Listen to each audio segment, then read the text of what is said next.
Hi guys, day 15 here, and we're going to be looking at lesson 47 and 48. So today we're looking at circles, circumference. That's just another term for the distance around. In this case, it's not a polygon, but it's a circle. So you can think perimeter. And so we'll work with circumference, which is the perimeter of a circle. And we just use perimeter when it's a polygon. And since there's no straight sides on a circle, it's not a polygon, but it is a two-dimensional shape. So, and then pi, which is pi, and then this symbol right here, which you'll become very familiar with. It's actually a number. That's an irrational number that has decimal places that continues on infinitely, but that is a number that we use when we're calculating circumference and area of a circle. All right, so circumference, the distance around a that's all this is explaining, an activity that we may do down the road. And then pi, so that's a new symbol and a new term. We have that in our calculator. You'll notice that's one of your buttons. We usually use either 22/7, which is 3 1/7, or 3.14.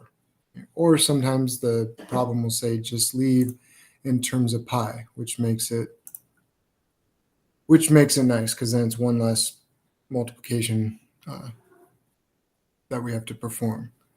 So usually we use one of those. Now circumference of a circle is pi times the diameter. So reviewing, here we have our circle.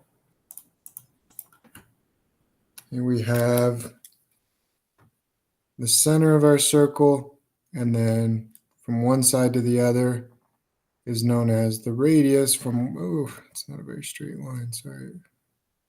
Okay, well.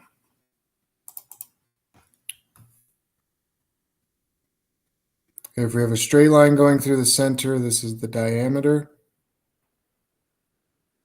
And then this is the radius. So the diameter is always twice the radius. So if we know the radius, we can find the diameter by multiplying it by 2. If we know the diameter, we can find the radius by just dividing by 2. So that's where it's really nice. So circumference is either pi, which we usually use 3.14, one of the variations, times the diameter, or it's also written as 2 pi r. That just rolls off the tongue a little bit easier, but we know 2 times the radius, well, 2 times the radius is the diameter. So these are really the same. It's just we can use either one. So if we're given the diameter, let's not cut it in half just to multiply it by 2. Let's just plug it in right here. If we're given the radius, we can multiply it by 2 and then plug it in here, or we can just plug in radius and use this. They're the same formulas to find the distance around our circle. And so that's circumference. We need to either know the diameter or the radius, then we just plug it in and we calculate it.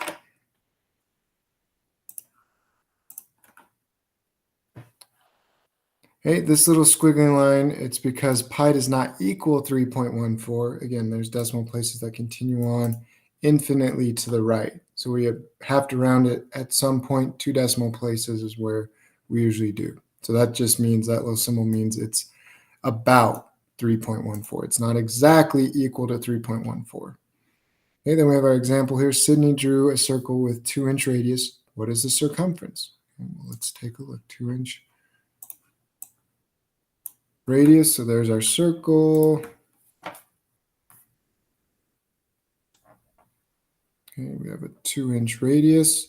So that means we know the diameter would be 4 inches because the radius is 2. So then we plug in either 2 pi r or pi times diameter.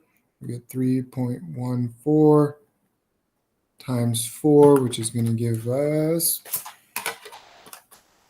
or 2 times 3.14 times 2. Multiply in any order and use either one of those. But 3.14 times 4 is 12.56. Again, it's inches, so, and this like perimeter, it's just one distance. So we're just going to leave it as inches, not squared. And when we get to area down the road, it will be square inches or feet or whatever. Units will be squared, but in this case, it's just a distance around. So it's just inches or feet or whatever the dimensions are. Okay. We'll go over these examples in class. So that is circles, circumference, and pi. Okay, lesson 48, we're subtracting mixed numbers with regrouping part 1. Okay, so it means we'll see this again and again and again. So again, the pi example we've used plenty of times with, we can cut a full pi into 6 pieces, 5 pieces, 4, 3, 2, 1, whatever. And we can kind of use that visually to help us add and subtract mixed numbers. Okay, so when I have an example here, 5 1/3 minus 2 2/3.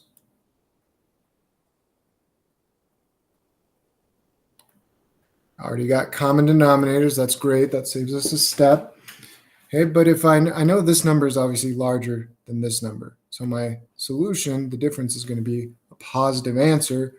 But if I go 1/3 minus 2/3, well, 1 minus 2 is -1. That doesn't really make sense. So what we do is we rename this number. So I take 1 away from the whole number. So I take 1 from 5. I'm left with 4. And then I add that in the form of 3/3 to 1/3, because 3/3 is equivalent to 1. So 4 3/3 and 1/3. So I add these together. Now I have 4, 3 plus 1, 4 4/3.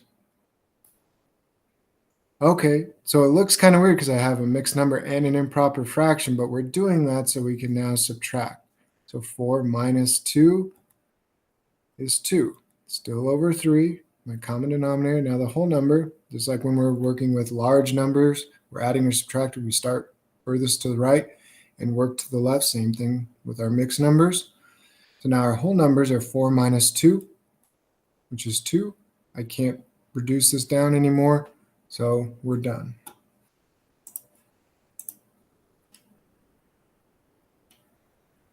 Okay. So, in one example, but we'll go over the practice set. If you want to do a few on your own, that's fine, but we will go over those in class. Just remember, you got to have a common denominator, which all of these look like they do have, which is great.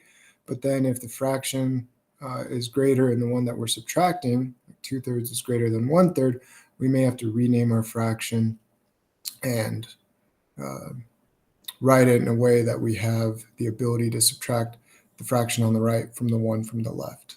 It looks like all of those, you're going to have to do that because that's the skill we're practicing. So, all right, that's 47 and 48.